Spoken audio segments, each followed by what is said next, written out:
Ndewo, unabolachi. Kedu keke si anyanwụ? So, quick one. What do you think you stand to gain as a parent by not teaching your children their mother tongue?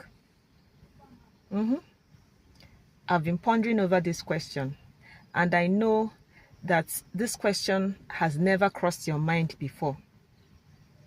Think about it.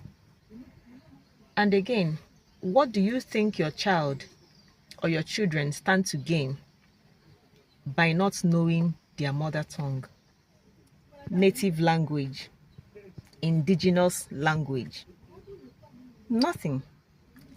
Absolutely nothing.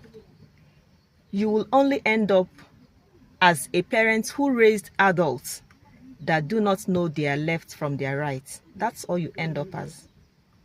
And for your children, they end up as adults with no cultural identity, no cultural heritage, none whatsoever. And who knows, tomorrow they may not even be able to interact with their people when you are no longer there.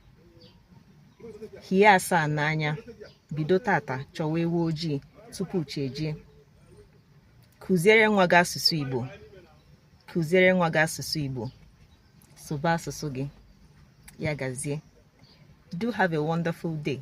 Ụbọchị tata mara gị mma.